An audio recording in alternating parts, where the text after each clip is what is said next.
¿Puedes hacer el chat? Perfecto, muchas gracias. Buenos días. Buenos días. ¿Cómo estás? Muy bien. Yo siempre empiezo las entrevistas preguntando lo mismo, y es ¿por qué haces cine?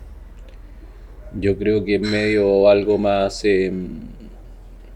una necesidad como química, no tiene mucha explicación. O sea, me dieron ganas de hacer cine, es como biológico, yo digo. Es algo que necesito hacer o quería hacer.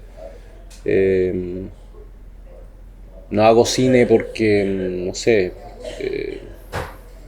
no una decisión intelectual, creo que es como una decisión emocional, una decisión vital para mí hacer cine.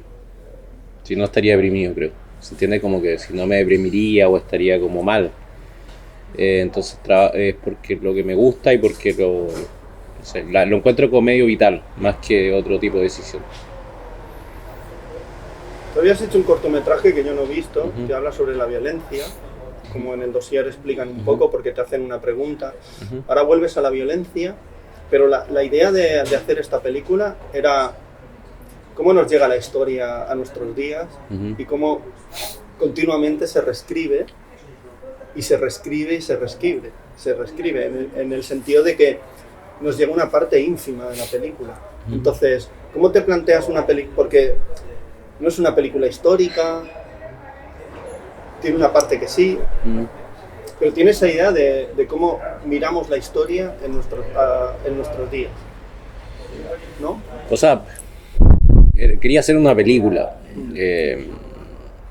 y estaba más preocupado, o sea, elegí este momento histórico y en este momento histórico era sobre un genocidio de un pueblo indígena y me parecía interesante hacerlo a través de un western.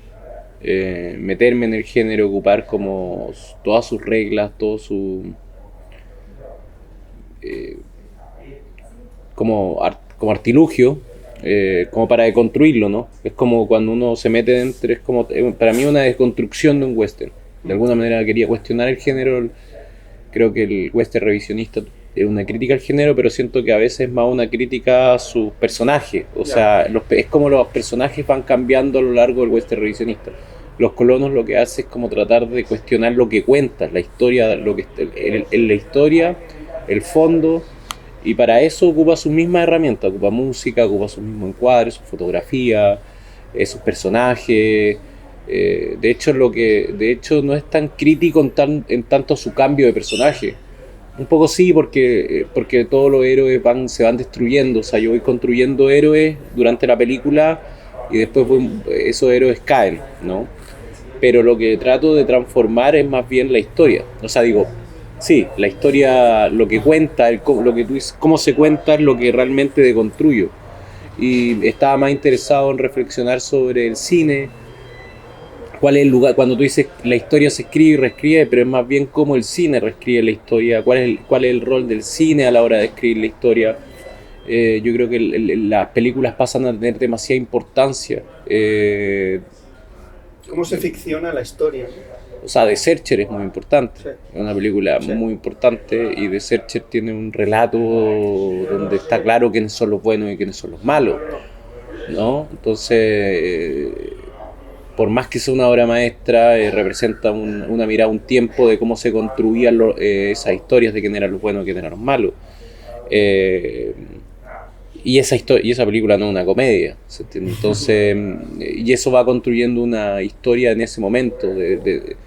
Y creo que yo quería cuestionar eso también, cuál es el rol del cine. O sea, el cine también es una herramienta colonizadora. El cine, el western es un género de propaganda. Entonces, también me interesaba abordar ese género de propaganda. Como te digo, desconstruirlo y ocupar ese método de propaganda. Yo diría que los colonos también funciona eso, como la deconstrucción de ese, o dejarlo en evidencia. Sí, esa es la idea, que me motiva, esa es la idea que me motiva. Sí, no sé, eso es lo que me motivó a hacer la película, como criticar todas estas cosas y también criticarnos a nosotros, los cineastas. Como siempre digo, como que no es ponerse en ese. A veces hay esas típicas de películas que es como que todo una mierda. pero hay como una posición moral superior de quien la hace, porque es como que pareciera que, en cambio, yo considero que nosotros, o sea, me meto, al meter al personaje de Vicuña, que de alguna manera es un cineasta, o sea, el cine también, nosotros también somos parte de este sistema de colonización, y ya hay muchos géneros en el cine que son propagandas, no solo el western. Hasta el cine espía, que también fue otro género importantísimo de propaganda. Ahora tenemos, yo te diría, el género de las bombas nucleares, que es genial como ciertos personajes se van escribiendo de otra manera porque pasan a ser las cosas más vistas. Entonces, completamente desconocido. Claro, de un personaje pasa a ser completamente desconocido, no sabemos mucho que construye una bomba nuclear, pasa a ser un tipo que todos ahora sabemos su historia, pero sabemos la historia que contó un director, que contó un cine, que contó una película. Es la historia que contó una película, y ese es el rol del cine, a veces. Entonces el cine, yo creo que lo que hace es como que más que representar la realidad, lo que hace es distorsionarla y modificarla. Una máquina con esa capacidad. Me gusta también esa idea que se cuenta en el dossier cuando te preguntan que hay mucho, esto ocurrió, pero hay personajes reales y otros personajes inventados. Me gusta esa idea de cómo la ficción, ¿no?, que explicabas, cómo la ficción ayuda a contar la realidad. Porque claro, hay muchas partes que no conocemos. Hay personajes que son reales, como José Menéndez, el Chancho Colorado, son personajes reales. Como que hay una capa en la película que avanza en una capa realista y otra capa que avanza en la no realista. Manglin es un personaje real. Si tú lo ves, dices, en verdad es real, como que... Y Vicuña es un personaje de la ficción y parece más real. Se entiende como... Sí. Eso es interesante. Los personajes que parecen que son reales a veces parecen más ficcionalizados que los que son de ficción. Y tiene que ver como con una intuición de que quizás estas historias y estos personajes existieron y uno los ve y uno los reconoce. Entonces como que pareciera que fueran más reales que lo otro. O sea, eso a mí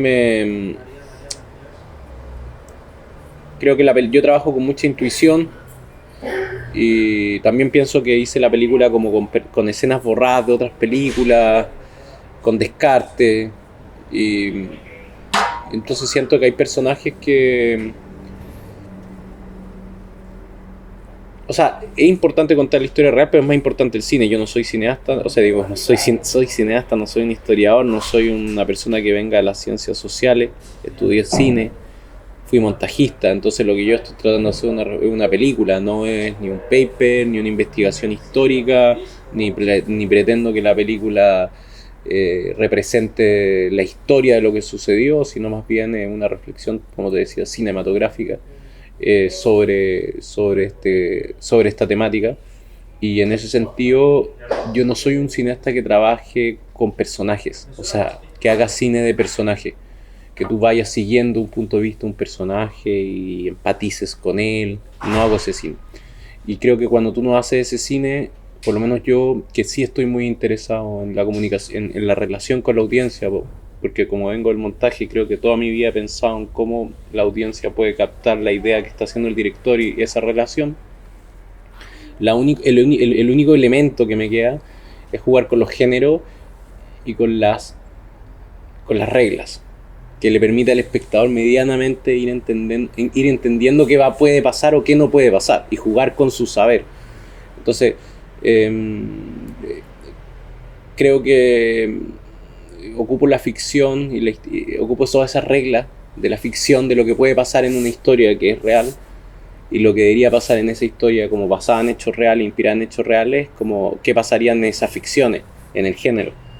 Y es desde ahí que se mezcla eso muy bien, yo creo, y hace que el espectador se mantenga atento y tenso porque reconoce muchos códigos de lo que puede llegar a pasar, y una manera de mantenerlos cerca de la película también, creo, como de comunicarme con ellos de alguna manera, ya que con los personajes a veces es muy difícil como que conecten.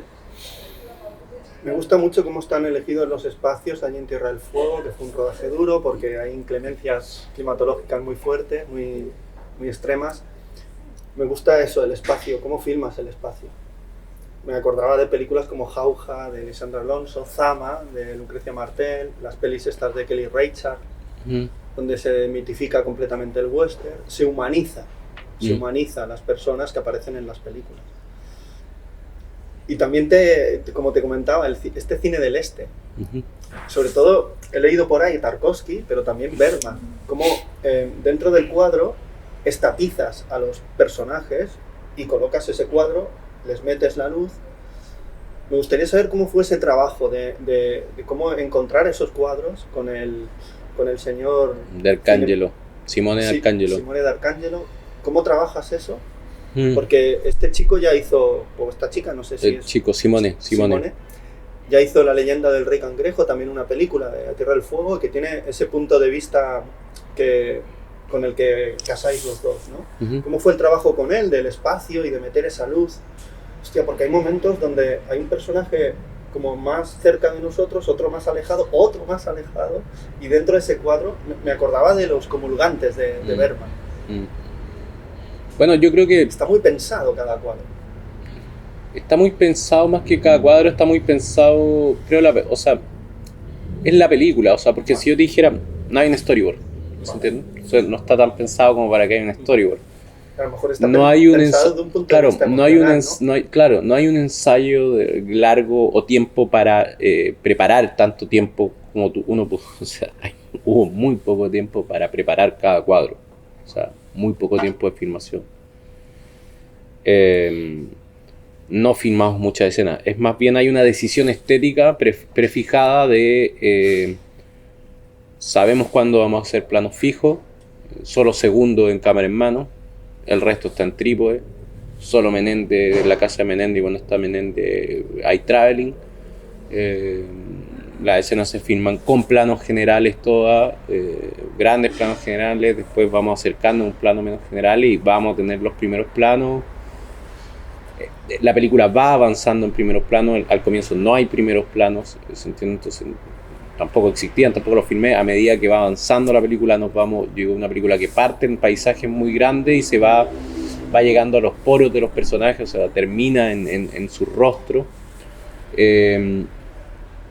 Claro, y creo que ocupamos referencias pictóricas. Simone es una persona que me propuso mucho, me mostró mucha pintura, que viene de trabajar, él fue de IT muchos años, que es una persona que sabe mucho de color, que tiene un manejo del color enorme, y a mí me interesaba mucho, cuando nos conocimos yo le expliqué que yo quería basarme en las fotos de autocroma de los hermanos Lumière, los primeros experimentos. Entonces una persona que sabía mucho de color, con una idea de referencia de eso, fue como algo que automáticamente hicimos como una relación muy, muy creativa. Es mi primera película, entonces también nos fuimos apoyando mutuamente, o sea, fue un gran compañero a la hora de tomar muchas decisiones. Pero también tiene que ver cuando tú mencionas, cuando tú Lucrecia Martel, Kelly Reichardt,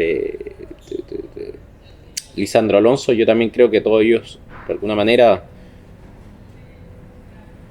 no sé si todos, pero también son todos directores que también están basados en una forma más, o sea, en Joe Ford, en Lorenzo Arabia, o sea, también es como lo que tú dices, en Bergman. Sí. Entonces, yo creo que... hemos visto ese cine, ¿no? Claro, yo creo que vamos todos hacia ahí, hacia lo primitivo, porque si tú estás hablando de una película que tiene que ver como con el poder del cine, como que también es una reflexión del cine y que al final de cuentas va a terminar llegando un cineasta, lo que uno quiere es reflexionar del cine y los paisajes, sí, para mí son los paisajes propios del género aventura y del western, de cómo filmamos esos paisajes. Y para mí había algo importante que decidí antes de filmar, es que quería que los personajes no se movieran tanto. También influenciaban ciertas películas, ¿cierto? Y era una manera de trabajar la actuación, o sea, y eso va haciendo que sea más pictórico, pero la indicación es no moverse, ¿se entiende? ¿Y qué puede hacer el actor con esos elementos, con mínimos elementos? ¿Se entiende? Porque sabe que no hay mucho movimiento. Eso tiene que ver quizás con ser montajista, con odiar cuando la gente hace esto, porque no se puede cortar, con odiar que la gente pestañee, detesto que la gente cierre que se pestañee. Entonces, no te muevas. No se muevan, como tener una continuidad perfecta, poder cortar siempre en donde uno quiera porque nadie se puede mover. Y eso lo fue transformando en algo cada vez más pictórico. Y la profundidad de campo en el western para mí es clave, o sea, no solamente son personajes, tener caballos, tener carpas, tener todo tipo de paisajes, porque el western para mí es profundidad de campo, ¿no? Y se trabajó, creo, desde ahí, se trabaja desde el cine. O sea, es una película hecha a partir de muchas referencias sin ninguna vergüenza, llena de citas. Yo digo que por cada escena que hay en la película, cada escena está construida arriba de 5 escenas más, ¿se entiende? O sea, de 5 referencias. Es tanto que no se puede llegar a entender cuál es a cuál estamos citando. Y para mí eso es un juego, o sea, nosotros jugamos mientras filmamos esta película. Te puedo decir que yo ocupaba canciones de películas mientras filmaba ciertas escenas, o sea, era un juego para mí, ¿se entiende? Es como... Pero sí, está basado en mucha pintura también, y en esta idea de ir de los paisajes a los rostros. O sea, Los colonos de la película se trata del color de la piel, o sea, el conflicto está relacionado con el color de la piel de los personajes. Y en definitiva, también el conflicto está relacionado en quién es el dueño de esas tierras. Y también para mí era más importante mostrar la dimensión y lo enorme que son esas tierras para mostrar el absurdo. ¿Se entiende? O sea, porque es como tú ves esos 3 personajes y dices, bueno, no hay nadie, las tierras son gigantes, onda, ¿por qué hay que matar a este grupo de indígenas? ¿Sí? O sea, hay tanto claro, ¿cómo puede llegar a molestar en esta dimensión de tierra? Grande que es, claro, y además el trayecto y el viaje y lo que hay que recorrer para ir a matarlo, el esfuerzo como que hay que hacer como para ir porque, ¿se entiende? No es como el esfuerzo que hay que, el viaje, cómo hay que pasar todas esas tierras para ir a matarlo. Y al final de cuentas, la cara, los rostros. Eso a mí pero creo que es más la referencia, sí, es todo, la pintura, el cine. A mí hay 2 películas, por ejemplo, que me vienen a la cabeza, Blanco en Blanco, de Theo Kurt. Uh-huh. También está Alfredo Castro, ¿no? En otro rol muy diferente. Pero hay una película que que esta mañana cuando me he levantado digo, es esta. Uh-huh. Es Aguirre, la cólera de Dios, de Herzog. Porque acaba en el paisaje y acabas metiéndote dentro del alma de los personajes. No, yo me siento muy diferente de esas 2 películas. Pero que yo por ejemplo, las referencias las veo... No hay ni una. Porque de hecho son películas basadas... Yo tengo una diferencia política con nada más. Sí. Yo no creo que... Sobre todo hablar de Aguirre, La ira de Dios, que es la película que creo que es una de las grandes películas del cine. Entonces... que me parece una obra maestra de todas maneras. No, pero no desde el punto de vista moral o histórico. No, pero me parece un poco exotista, que era algo que yo me quería alejar. Vale. ¿Se entiende? Me parece un poco como que se plantea la locura, en que vinieron tipos geniales, en lo épico, en la grandilocuencia, y en la genialidad también de quiénes fueron los colonos que llegaron. Y en cierto exotismo al indigenismo, te estoy hablando de Aguirre, pero también tiene que ver con ese personaje como más el loco, el que llega, el inmigrante como un loco genio de afuera, una mirada afuera, que un intelectual o un loco que viene a... entonces no, yo no tengo conexión humana, y creo que, por ejemplo, Aguirre es una película personaje, yo no hago películas de personaje. Quizá en Aguirre hay más relación del humano con la naturaleza. Yo no hice una película con tanto relación de humano con la naturaleza, sino como... Yo me refería más no es una referencia, ¿no? al viaje y a cómo no lo es en lo más mínimo, porque pero es curioso porque para mí es más, y no lo es, y además representa para mí otra familia del cine a la cual yo no me con la cual no me siento conectado. Entonces como no es mi familia. Yo provengo de otro árbol genealógico, entonces no, para nada, y de hecho, y te lo digo así porque es una película que cada vez que, o sea, hay películas que estudio para tratar de no parecerme en nada. Vale, y esta es una de ellas, ¿no? Aguirre seguro una de ellas, y por eso, y toda la línea de películas que muestren al colono como un tipo que viene afuera, como un tipo genial, como un tipo ilustrado, como un loco, como alguien que era un tipo raro y totalmente romantizado y exotista. No, yo soy lo antirromántico. Son personajes o sea, son simples, normales, sí. Que atraviesan las tierras. Y yo creo que cuando uno filma una tierra como Tierra del Fuego, es evidente que los paisajes son increíbles. Yo no puedo hacer nada, no tengo cómo destruir esos paisajes. De hecho, yo decía, o sea, ¿cómo lo trato de destruir? Lo trato de destruir con el sonido, o sea, porque yo digo, esto parece Bambi. Están filmando Bambi. No. O sea, hay que ponerle a la violencia, al sonido, del viento, de lo que significa estar ahí, porque cuando uno está ahí no es lindo. Y después la similitud con Blanco en Blanco tiene que ver con filmar la misma época, sí, en el mismo país, el mismo actor. La película es otra cosa, ¿no? Es como la de Aguirre, es otra cosa. Claro, pero creo que él está más dentro de la corriente de Aguirre. O sea, de la mirada del romántico que llega, el fotógrafo o un intelectual, o estos personajes como más locos. De hecho, en tu película todos los personajes son sumamente complejos. Bueno, hay una discusión. Algunos dicen que son sumamente bidimensionales, que parecen caricaturas y son muy simples. No, todos hacen cosas que apruebas y repruebas.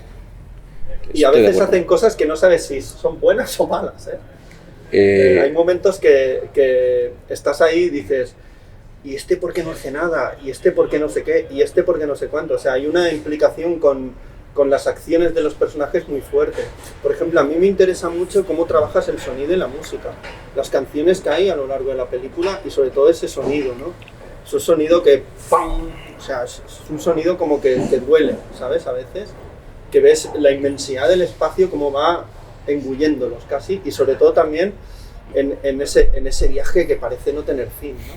Que me gusta ese letrero, el fin del mundo. Claro, todo... Pues al menos han llegado a algún lugar, ¿no? Todos esos elementos, yo digo, son los elementos del cine, ¿no? Del western, de lo que yo te puedo hacer como si tú no estás siguiendo, como tú dices, a veces estos personajes, uno se distancia. O sea, la película está diseñada para uno mantenerse muy cerca de ellos al comienzo y que ojalá los puedas querer y te caigan bien y te den risa, y en un momento decir, bueno, parece que no sé si me equivoqué, pero no me gustan tanto, y te empecé a poner nervioso, casi culpable por haberlos querido.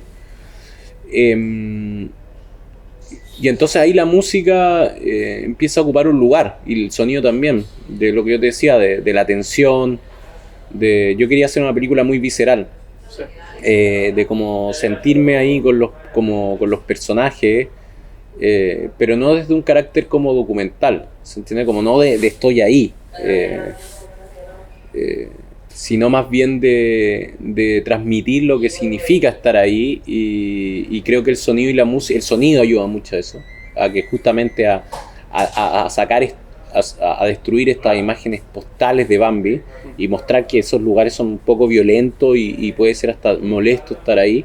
Y la música es como, también digo, una película modular, como tú vas diciendo, una película que tiene capítulos, que tiene módulos, y que va pasando, para mí parte como un western, se transforma, también parte como, tiene mucho de película de aventura, sí, del humor de las películas de aventura. Yo siempre digo, si tú quieres saber referencias de verdad de esta película, te las puedo decir, pero el hombre de Mia Johnson, por ejemplo, el hombre que quiere ser rey, sí, el hombre que puede ser rey, y ahí sí, tienes personajes con los trajes ingleses, y para conquistar toda África tú solo necesitas dos ingleses, solo dos. La casaca roja que lleva uno de y el cantar ciertas canciones también, sí. Y la idea de conquistar la idea que para conquistar todo un continente tú necesitas dos hombres, una idea bastante dos soldados bastante interesante, sí.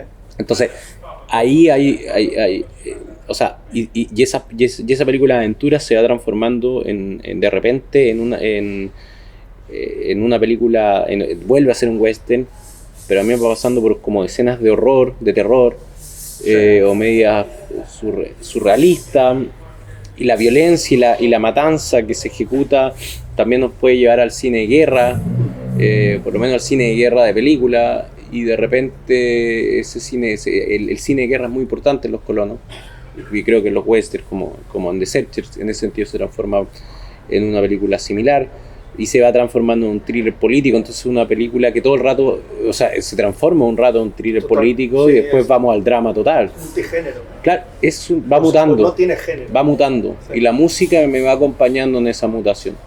La música es la que te va ayudando a pasar por distintos géneros, me va acompañando, y eso lo uno con la idea que te digo al comienzo. Yo creo que la gente se conecta con la historia a través de este ejercicio que es todo este artefacto funcionando al mismo tiempo, porque no es que va siguiendo la historia de un personaje, y nosotros estamos, ese lenguaje hoy en día como que está así, que está siendo el imperante, ¿no? El cine personaje, y con todo lo que hacen las plataformas y las series, y es a lo cual nos están domesticando. Estamos domesticados para seguir un personaje.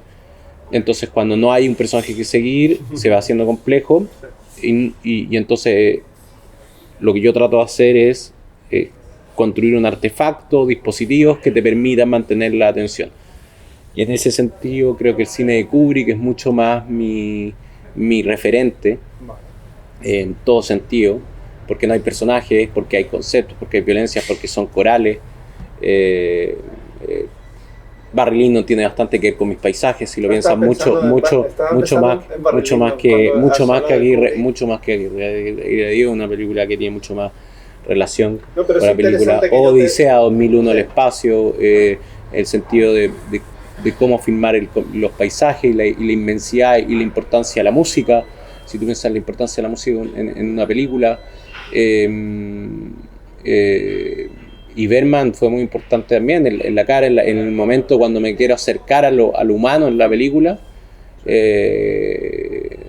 voy a él, creo, o me acerco a él. Sí, hay momentos, por ejemplo, los comulgantes, o sea, lo veía, ¿no? En los cuadros, o sea, y me impresionaba, digo, guau, qué cuadro ha construido Felipe, ¿no? Bueno, y con Simone, eso es muy... pero creo que a mí lo que me mueve ahí es como, es muy raro, pero me mueve como cuando estoy en el set me mueve el cine, ¿se entiende? Vale. Como que y también hay mucha improvisación, que me parezca, hay mucha, está un guión, pero hay un guión que está abierto a que entren todo lo increíble que esté en la película, como Alfredo Castro cuando duerme, eso pasó, lo vi en el set. Qué brutal. Voy caminando y Alfredo está durmiendo y dije, bueno, eso sí que es Menéndez, o sea, eso supera cualquier, como mis conversaciones en la carpa versus esa imagen sintetizada mucho más, y lo decidimos filmar. Además, la conversación cuando llega Vicuña está como así de lado. Claro. No está ni de frente, ¿no? Está ahí como en plan, esto no va conmigo. Esto no va conmigo, pero lo que claro, dice de la política luego es muy interesante. Lo poco que habla, lo que habla es muy profundo, ¿eh? Lo que habla lo maneja. Sí, te parte, ¿eh? Puedes volver a hacer el... Perfecto. Te tengo que preguntar sobre el montaje, porque no digo que no me haya gustado el montaje, pero es una película, joder, que a mí me hubiera encantado seguir viéndola. No sé qué imágenes, pero me hubiera encantado seguir viendo esta cosa. Yo lo encuentro hermoso, o sea encuentro lindo que tú digas eso en la película. Y que esté Matthew Ponier, que es un tipo que ha trabajado con Laszlo Nemes. Sí. De hecho, hace poco vi la de Teo Montoya, Ángel 69. Sí. Wow, ¿cómo trabajas con él? Porque supongo que con lo que me has contado no había mucho material, o sí que había mucho material, o quedó mucho material fuera. Porque el tempo, o sea, para mí, brutal, a mí me pasa al revés. O sea, dice, yo lo hubiera querido ver. Bueno, eso es lo que a mí seguir viendo. A mí eso me parece muy lindo. Tan lindo como cuando alguien me dice afuera del cine que le gustaría ver mi próxima película. Y claro, a mí me pasa que yo también soy montajista, además de trabajé 15 años montando. antes de ser director. Esa es mi formación. Y a mí al revés, como a mí me pasa mucho cuando estoy viendo películas que salgo y digo le borraría 1 hora. Y cuando trabajaba en directores también me pasaba mucho eso, como que yo quería hacer una película. Mira, el guión era un guión de 90 páginas. Pensaba que con 90 minutos estaba bien y quise hacer una película de 90 minutos, a como diera costo. Una decisión. No traté, para mí los clonos, me trato de evitar ser una película contemplativa. Podría haber hecho una película con muchos planos generales largos, las podría haber alargado todas las escenas. Llegamos a tener cortes como de 120 minutos, con casi el mismo material, pero no me parecía interesante. Me parecía que era alargarla, me parecía que era alejar a espectadores, me parecía que podría funcionar bien en cine, me parecía que eso lo iba transformando en una película contemplativa, en una película que cree que lo que está pasando frente a la cámara es real, o que esto es una reflexión sobre la historia, sobre lo que pasó, y dándole otra densidad, y eso no tiene nada que ver con mi búsqueda. Mi búsqueda tiene que ver con el cine, con la manipulación, con el género, con la propaganda. Por lo tanto, tengo que ocupar los ritmos que ocuparía un western clásico, no los ritmos que ocuparía un cine más independiente, un cine contemplativo, un cine que está reflexionando, o sea, como es más imagen-movimiento que imagen-tiempo en mi película, ¿se entiende? Como cree en el corte todo el tiempo. O sea, en la casa de Menenda hay 120 cortes y de repente empecé a cortar, porque queríamos construir un reloj. Yo quería construir un reloj dentro de la conversación, y es como de repente, ya cuando íbamos al corte 50 o 40, dije, bueno, quiero que hayan 100, hagamos 100, hasta que esto sea realmente una propuesta, y trabajar con Mathieu. Para mí era importante tener un montajista, porque yo soy montajista, pero no monté la película, no toqué el mouse. Básicamente porque para mí el trabajo del montaje, más que tener que ver, no me interesa tanto el trabajo técnico del montaje, sino más bien la necesidad de discutir con alguien, la capacidad de que alguien te diga la verdad, la capacidad de también que alguien te contenga, que te escuche. Hay una privacidad, es fuerte enfrentarte a tu material, a algo que filmaste 10 años. Si resultó o no resultó, es un momento de mucha fragilidad. Entonces uno necesita a alguien que esté a tu lado, necesitas escuchar a alguien que proteja la película. A veces los directores se vuelven locos, los productores pues, quieren apurar cosas. Yo veo en el montajista siempre un protector de la película, en alguien que... Entonces Mathieu era alguien que venía a hacer también un cine más contemplatiro, también justamente de películas de planos largos. Y yo venía con esta energía de decirle, bueno, acá vamos a hacer esto a un ritmo totalmente galopante y que no para. Y creo que para él fue muy motivante. Pero también una película que viene muy premontada. O sea, que se filma muchos planos cortos, todos sabiendo como muy... yo soy muy disléxico y pienso mucho en imágenes. Monté 15 años, entonces ponte tú la cacería, la matanza, una escena que está filmada como se montó. O sea, la filmé y se montó igual a como se filmó. Y se filmó de una manera totalmente como... Y qué niebla más buena, ¿eh? Hacía tiempo que no vi una niebla tan buena en el cine. Mucho humo, mucho magna, mucho efecto. Anatomía de un asesinato a la niebla. Mucho efecto. Pero es que es brutal la niebla, la posición del indígena. Ay, de mitad indígena, mitad blanco. Ay, qué personaje este. Este es el personaje clave, y lo poco que habla, ¿eh? Y lo importante que es este personaje. O sea, todo lo que ocurre en la matanza y lo que ocurre después, que mejor no desvelar. ¡Wow, qué tensión! Parece una peli de terror, ¿eh? En serio. Bueno, eso yo creo que es algo que lo que tú dices. Es un cuento de terror ese momento. Yo Para creo, mí, ¿eh? Yo creo que ¿por qué matar o sea, hay una... Yo creo en cierta como homofobia, no sé cómo llamarle, el odio a los indígenas, como un miedo a los indígenas del hombre blanco. Y cuando tú los vas a matar, cuando no hay enfrentamiento de guerra, sino como los mato porque les tengo miedo. Una matanza inútil. Entonces quería hacer, desde ese miedo me quise meter en una película de terror conscientemente. Sí. O sea, para mí era un western. Hay gente que, hay críticas que la han como catalogado como un western de horror, de terror. Y a mí eso me hace mucho sentido. O sea, es algo en lo cual trabajé mucho. Que se fuera metido, lo que te digo, cómo los géneros van mutando, ¿no? Como la película no tiene miedo. Plano y todo, sí, como... De hecho, hay el momento de la playa. Qué bueno, bien filmado está eso. Parecen tres fantasmas, ¿eh? Parecen tres espectros, gente que ya... Y el encuentro con el coronel. Hostia puta. O sea, es brutal todo eso. Cómo está filmado, cómo está contado, las conversaciones. Está pensado que desde que vemos, desde la noche, desde que están esperando ir a generar la matanza, ya hay una decisión entrar al cine de horror. Sí. Ya es una decisión tomada. O sea, por eso, cuando digo la película es modular y es consciente casi de todo lo que hace desde antes de filmarlo. No hay decisiones de montaje. Por ejemplo, hay decisiones de corte, ¿no? Sí. Yo fui muchas veces montajista y moví todo. La película está editada en su orden casi original.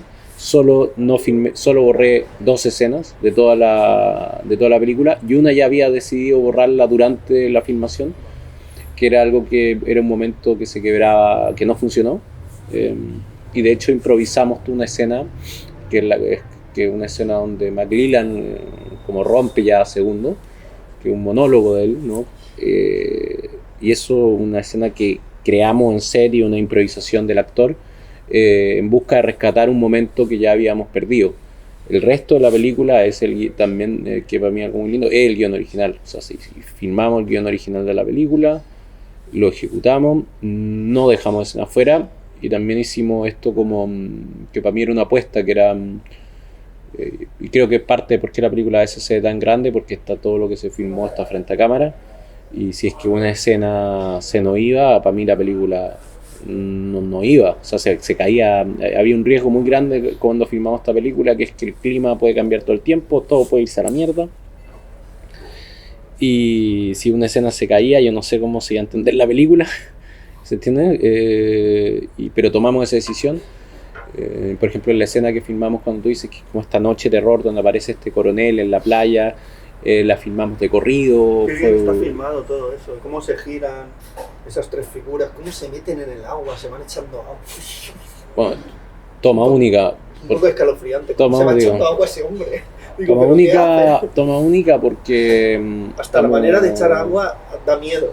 Estamos hablando de un frío muy grande, sí. El agua muy grande, el agua muy fría, filmada casi en invierno la película, y lo más duro es que cuando uno sale del agua, porque lo duro es como meterse al agua y como el viento te pega en el cuerpo, son como que te llegan balas, ¿se entiende? Porque yo metí la mano a los actores, bueno, está helada, no es tan grave, saco la mano y el viento me explota y como que te la quema, me la quemó entero. Así que es un rodaje de mucho compromiso, ¿no? de los actores. Pero, insisto, todas las decisiones de la película, todas, sea la fotografía, el montaje, la música, el vestuario, los colores vestuarios, tienen que ver con jugar con la artificialidad del cine.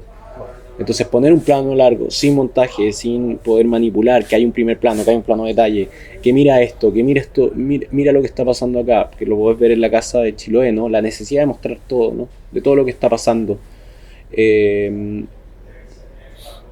que ver con siempre evidenciar la capacidad del cine y la ficción de manipular, de ser un artificio. O sea, siento que el cine que plantea los planos largos, que te da el tiempo de mirar, de observar, es un cine que cree un poco más en la máquina como la máquina de representar la realidad y representar el tiempo, ¿no? Y representar cierto real en eso. Bueno, a mí me gusta ese cine, amo a Kiarostami, pero he tomado otro camino y como director y lo que me interesa trabajar es más bien en meterme en género, deconstruirlo, ocupar sus herramientas, cuestionarlos desde adentro, y probablemente lo siga haciendo. O sea, probablemente no avance hacia un western, sino que avance hacia otros géneros a los cuales quiera deconstruir, ¿no?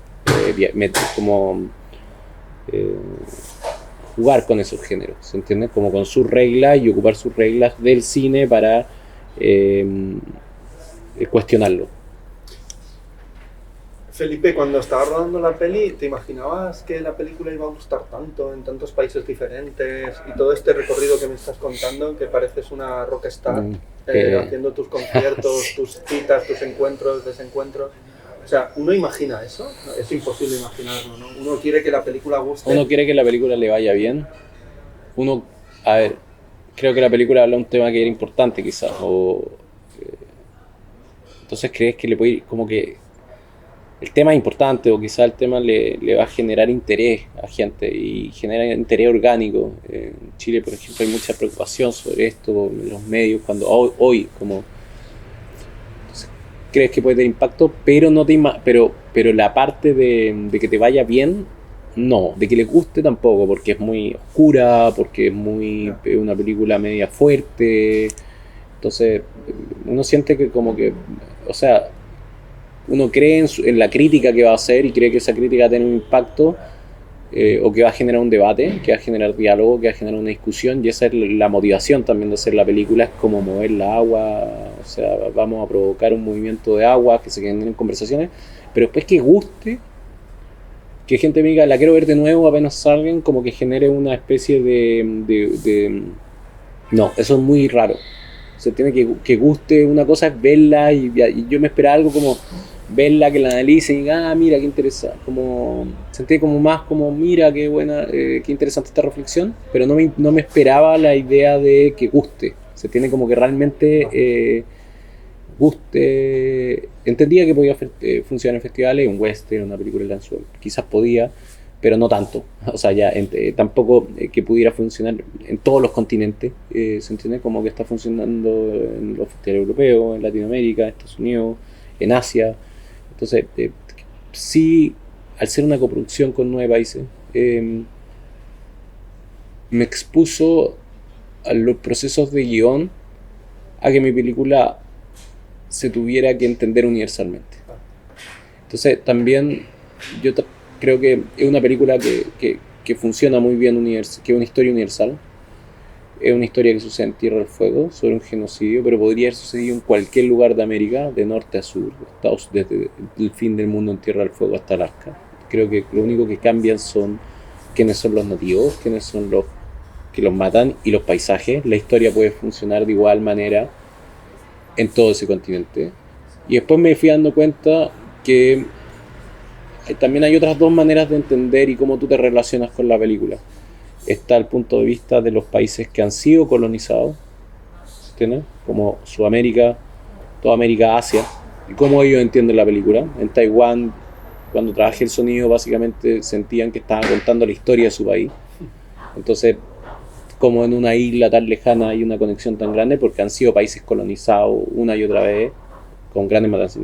Y otra mirada de los países que son los países colonizadores, ¿entiendes? Entonces, que son los países europeos principalmente,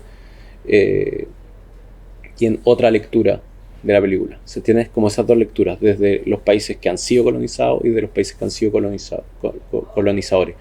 Eso es interesante como se genera, y desde ahí se genera algo que la película es universal, entonces la entiende mucha gente de distintas maneras, y creo que ahí hay parte de por qué ha funcionado, por qué gusta y por qué engancha en distintos lugares, y además porque como hemos dicho en esta conversación, esa búsqueda está hecha a partir del cine, no de la denuncia. Esta para mí, mi película no es una película de denuncia, no es una película propagandística o no un panfleto, es más bien una reflexión, es como una fiesta de la cinefilia, pero con muchos momentos, con mucha puñalada, como una fiesta bastante con mucha sangre. Entonces los títulos son en rojo, la casaca esa roja, y las productoras también, porque y las productoras también, nosotros también, nuestros nombres también, porque es como que estamos manchados con sangre, porque el cine está manchado con sangre. ¿Se entiende? No, el cine no está fuera de esto. O sea, el cine está totalmente involucrado, es un cómplice. Sí. es un cómplice de todos los procesos de colonización, de todos los procesos de todo el mundo. O sea, hasta el cine guerra, ¿qué podemos decir del cine guerra, del cine de Vietnam? O sea, me encanta Apocalipsis Now, pero bueno, pareciera que fuera cool haber ido a esa guerra. El cine guerra es cine de propaganda, también es un tipo de cine de propaganda. El cine espía, un cine de propaganda que fue uno de los cines más importantes del siglo. Tenemos personajes como James Bond, ¿no? Que son estos héroes que andan. Entonces tenemos los vaqueros, entonces estamos rodeados de llenos de cines de propaganda. O sea, había una peli argentina que decían: James Bond me gusta, ese facho. Facho le llamaba. Y bueno, y en el fondo dice, en el fondo un tipo que está, o sea, yo digo películas como Maverick 2. Y tú ves que ya no hay enemigos, o sea, el género de guerra continúa y ahora son unos soldados que son amigos que pelean con una caja, que quieren destruir una caja que no sabemos en qué país queda, no sé, porque fueron borrando en estas correcciones políticas en la finalidad real de esas películas, que era el enemigo es Rusia, el enemigo es chino, y ahora es una caja que no siquiera sabemos en qué país queda. Pero todos estos cines, el cine ha sido una máquina de hacer propaganda y sigue siendo. Ya lo dije, ahora estamos reescribiendo la genialidad de los constructores de las bombas nucleares. Una cosa tan espantosa. Claro, y sus personajes son medianamente amigables porque no parecen espantosos. No, científicos. son científicos, pero además no te quedan, no sé, eso es interesante, ¿se entiende? Pero una película muy vista, una de las más vistas de la historia del cine. Bueno, y así está escrita su historia, ¿se entiende? Para mucha gente y... Sí, mucha gente que se queda con que cree que la historia real es el la cine historia que cuenta la peli. Claro, y para mí la historia que cuenta la peli está muy lejos, por eso digo, habría que investigar, a ver si es verdad o no. Está muy lejos de ser la real, ¿se entiende? Básicamente una película, y eso es lo que... Y en ese sentido creo que cuando uno hace ese ejercicio es mejor ocupar los artificios y los trucos y jugar con la artificialidad. Hay aquí en España un programa en La Sexta que se llama El Intermedio, que empieza el programa diciendo: ya saben lo que ha pasado, ahora les vamos a contar la verdad. Claro. Y me gusta a mí ese comienzo, ¿no? Sí. Es interesante. Ahora, para acabar, Felipe, quiero que me recomiendes una peli que hayas visto hace poco, o no hace mucho, y te haya encantado.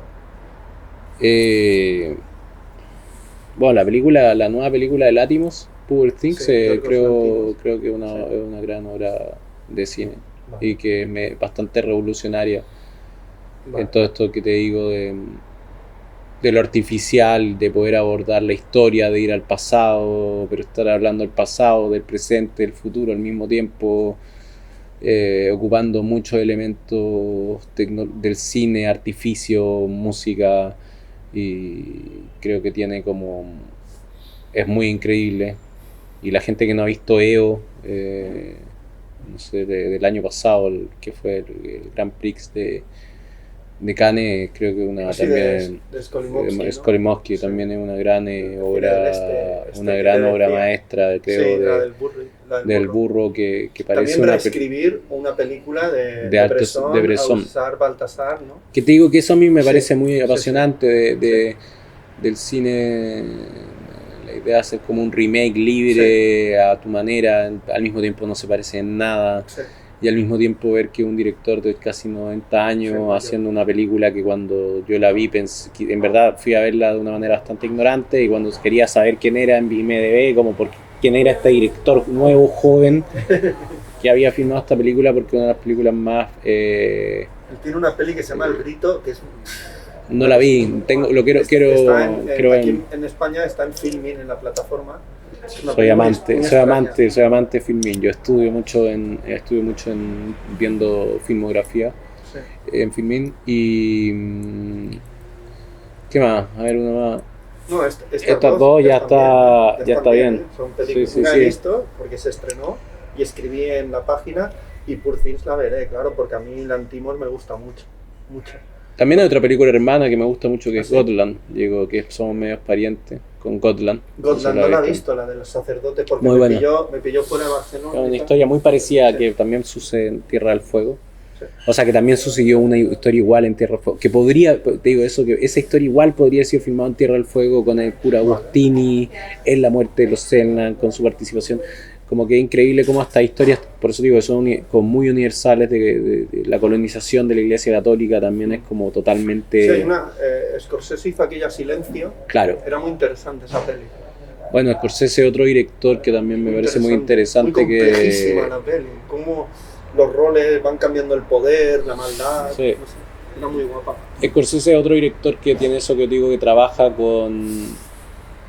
No trabaja desde los personajes que uno empatiza, ¿no? Que trabaja con puro, o sea, tú ves lo Wall Street y hace un cine a partir de gente realmente como que despreciable, pero que es bastante adictiva a verlo. Sí. Se tiene ese, ¿y por qué? Bastante violenta. Sí, pero es interesante en esa operación que hay, ¿por qué podemos seguir tanto rato a despreciables, no? Esta semana se estrena la última aquí en España. Muy ansioso de verlo. Sí, muy ansioso de verlo. Pues Felipe, un placer hablar contigo. Un placer para mí también. Gracias a Óscar, gracias a María de Sideral. Y nada, yo siempre digo hasta la próxima película. Bueno, perfecto, sí será. Muchas gracias.